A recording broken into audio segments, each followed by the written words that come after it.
berdoa, kami bersyukur hari ini Tuhan izinkan kami kembali bersama untuk memuji dan memuliakan Tuhan. Dan istimewa mendengarkan firman-Mu.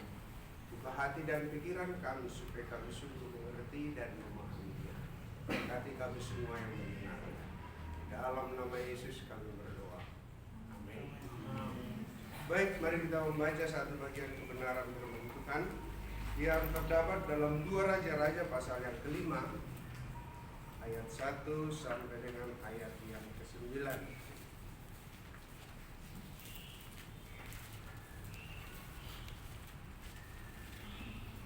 Sebenarnya sampai ayat 27, tapi kita tidak mungkin semua baca. Kita hanya baca ayat 1 sampai dengan 9. Kalau sudah ditemukan, kita akan baca secara bergantian. Saya akan baca ayat yang ganjil, saudara-saudara, ayat yang genap. Naaman disembuhkan. Naaman, panglima Raja Aram, adalah seorang terpandang di hadapan tuannya dan sangat disayang, sebab oleh dia Tuhan memberikan kemenangan kepada orang Aram. Tapi orang itu seorang pahlawan tentara sakit kusta. Orang Aram pernah keluar bergerombolan dan membawa tertawan seorang anak perempuan dari negeri Israel. Ia menjadi pelayan pada istri Naaman.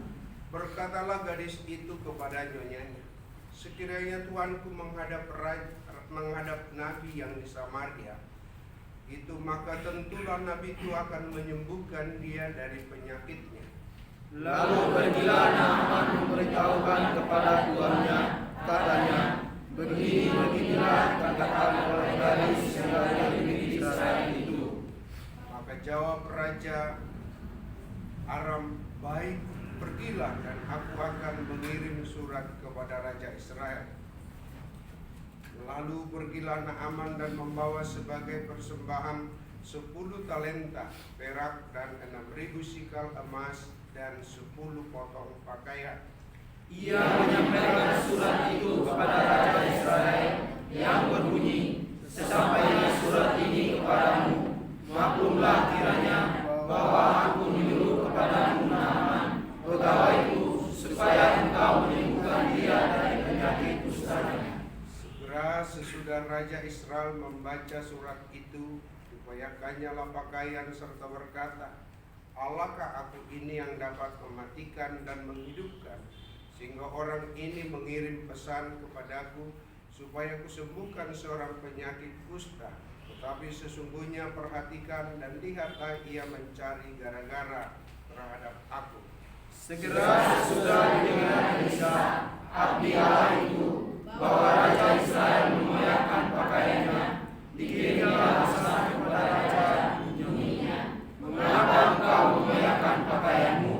Biarlah ia datang kepadaku, supaya ia tahu bahwa ada seorang nabi di Israel. Ayat 9 kita baca bersama-sama. Kemudian datanglah Naaman dengan kudanya dan keretanya, lalu berhenti di depan pintu rumah Elisa. Ya, silakan baca lanjut nanti sampai dengan bagian akhir. Saudara-saudara yang Tuhan Yesus kasihi, saya kasih tema renungan kita pada pagi hari ini adalah bersaksi di tengah kesulitan. Bersaksi di tengah kesulitan. Saudara-saudara yang saya kasih dalam Tuhan Yesus, ada banyak orang berkata bersaksi itu mudah, hanya butuh keberanian dan susun kata-kata. Tetapi kenapa orang tidak banyak bersaksi? Artinya, kenapa tetapi banyak tidak bersaksi dengan berbagai macam alasan.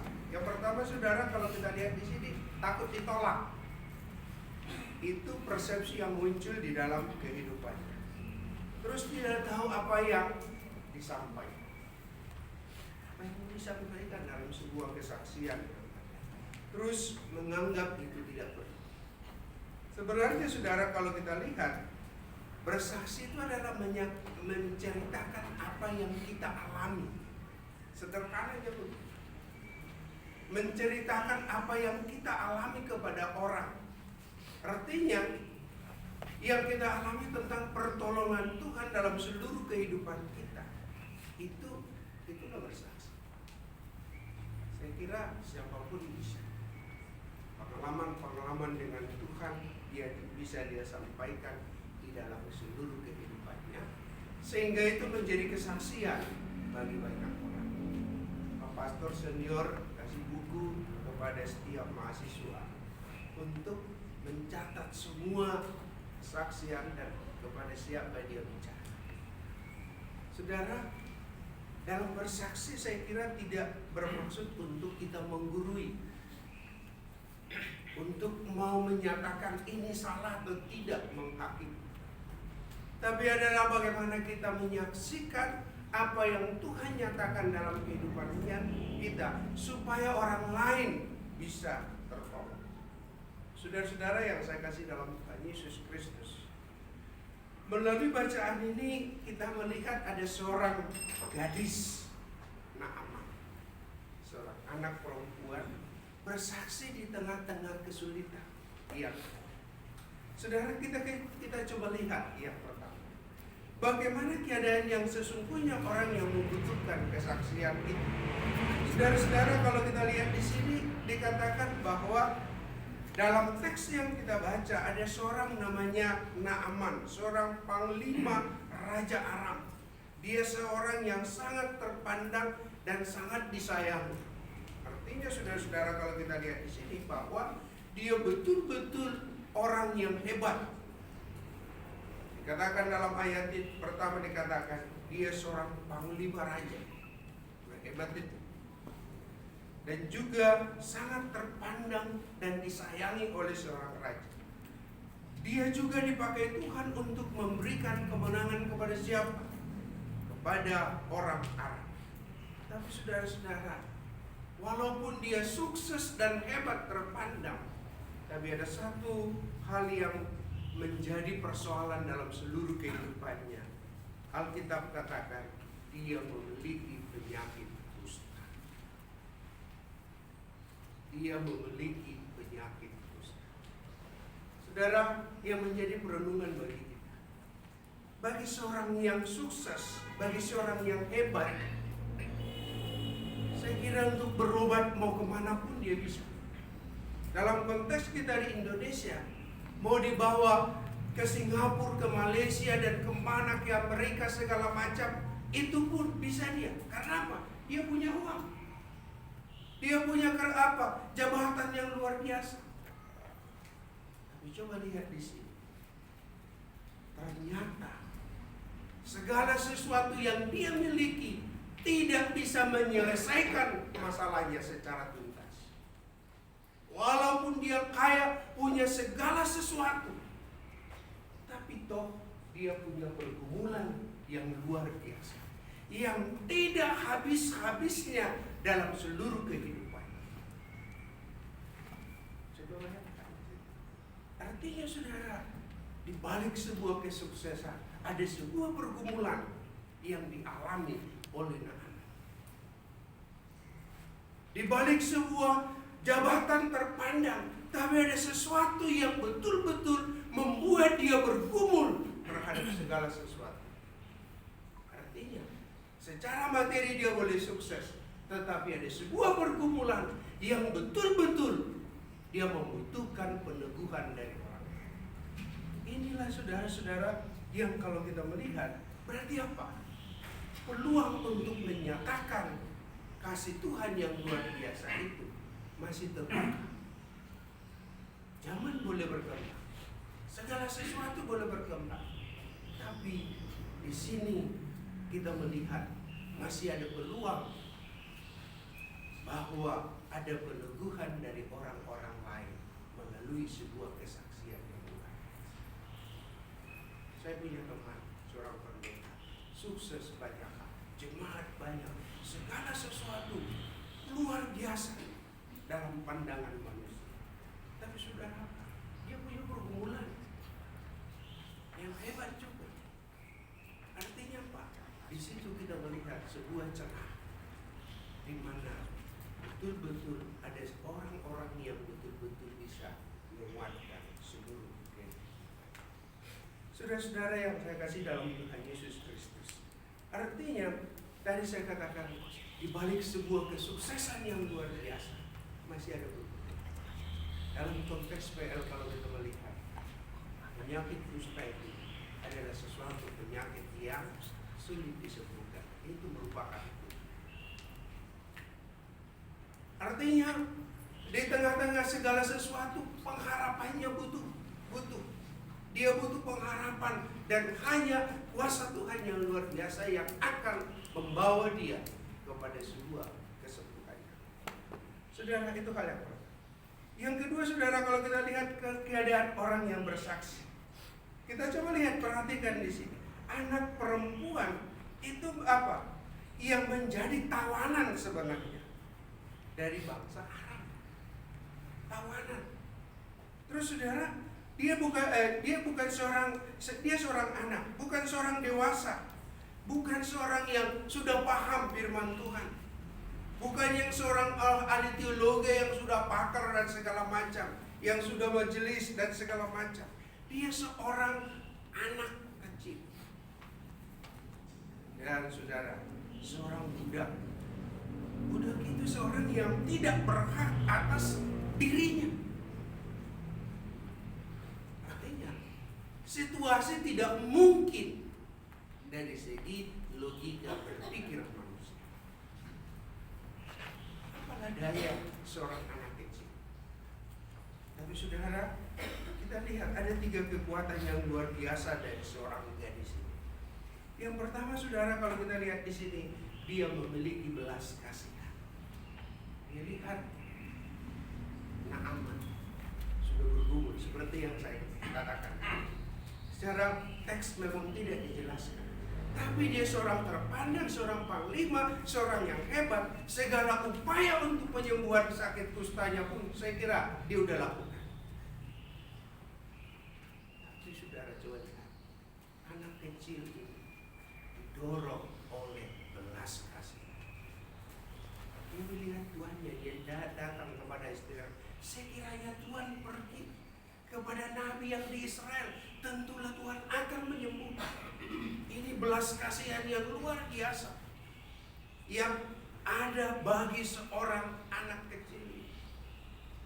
Belas kasihan yang luar biasa, melihat orang yang sedang menderita. Belas kasihan. Belas kasihan itu tidak sesuatu yang dibuat-buat. Itu sebuah didorong oleh sebuah pengenalan yang luar biasa terhadap. Saya kira ini menjadi kunci dalam kehidupan seorang anak Yahudi. Karena dalam Shema Israel, orang tua memiliki peranan yang penting untuk apa? Mendidik dalam berulang-ulang. Itulah yang betul-betul mungkin dipahami oleh seorang anak kecil, sehingga dia punya belas kasihan yang luar biasa. Saudara, yang berikut kita lihat, ia memiliki iman. Ia memiliki iman. Di situ dia katakan, dia memiliki iman yang luar biasa. Dia katakan, sekiranya Tuhan pergi, Tuhan akan menyembuhkan. Itu iman yang luar biasa yang ada bagi seorang anak. Itu kenapa bisa muncul itu? Itu tadi hasil didikan daripada seorang orang tua terhadap dia yang membesarkan dia. Dan saya kira bagi kita semua yang sudah semakin beranjak dewasa, iman timbul dari pendengaran. Pendengaran akan firman. Mari kita belajar kebenaran firman. Supaya apa? Iman kita semakin dibangun. Iman kita semakin dibangun. Iman itu karena pengenalan. Dan yang terakhir, saudara, dia memiliki sebuah keberanian. Keberanian yang luar biasa. Bayangkan, situasinya itu sangat terjepit. Dia seorang tawanan, dan coba bayangkan, seandainya kita pakai seandainya Naaman tidak disembuhkan, coba bayangkan apa yang terjadi sama dia. Mungkin dipotong itu, dibuang itu anak kecil. Siapa yang berani mempertaruhkan iman yang luar biasa? Dia memiliki pengenalan yang luar biasa. Dia memiliki belas kasihan, sehingga itu mendorong dia untuk apa? Memiliki sebuah keberanian untuk menyatakan. Saudara yang Tuhan Yesus kasih. Yang ketiga, kita melihat apa akibat dari sebuah kesaksian. Naaman disembuhkan. Ayat 15 di situ, saudara. Memang sepertinya Naaman bilang, apakah nggak ada di Israel sungai yang lebih apa? Jorok. Tapi apa? Akhir dari sebuah kisah ini kita melihat apa? Naaman disembuhkan. Naaman disembuhkan. Yang kedua, Naaman mengakui Allah yang hidup. Naaman mengakui Allah yang saudara-saudara yang luar biasa di sini.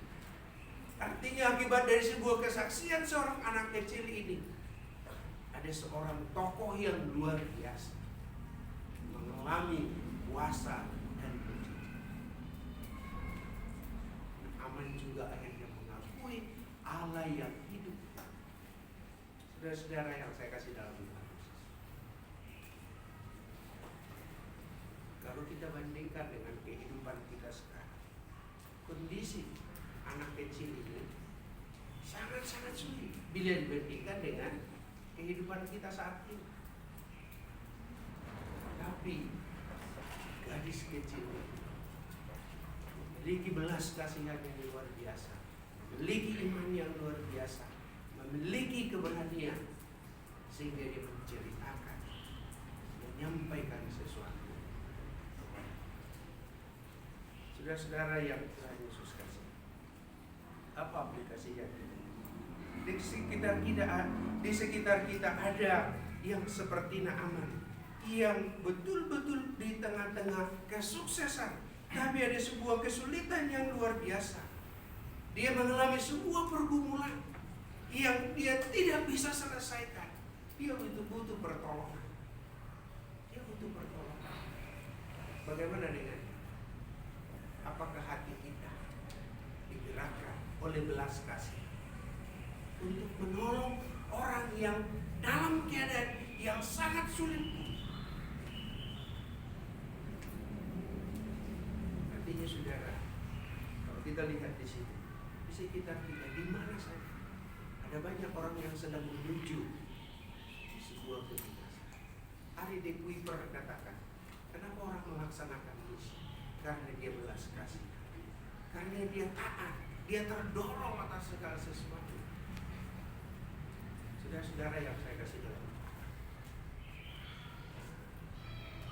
mungkin bagi mahasiswa satu anggota kamar ada yang kesulitan, yang membutuhkan penutuhan. Mungkin bagi kita karyawan, ada orang-orang lain yang mungkin di sekitar kita yang kelihatannya secara manusia boleh seperti Naaman mengalami sebuah kesuksesan, dia hebat dan segala macam, tapi dia butuh pergumulan, dia butuh penguatan. Maukah kita menjadi bagian dalam seluruh kehidupannya yang memberikan solusi yang dia tidak mampu untuk memberikan? Saudara-saudara, itu kalian yang berikut adalah milikilah belas kasihan terhadap orang lain. Milikilah belas kasihan, karena ini akan mendorong kita untuk apa? Untuk melakukan segala macam tindakan yang, saudara, kalau kita cuek dan tidak peduli terhadap orang lain, masa bodoh. Saya kira istilah yang sekarang memang gue pikirin gitu kan, dari kalau kita ya.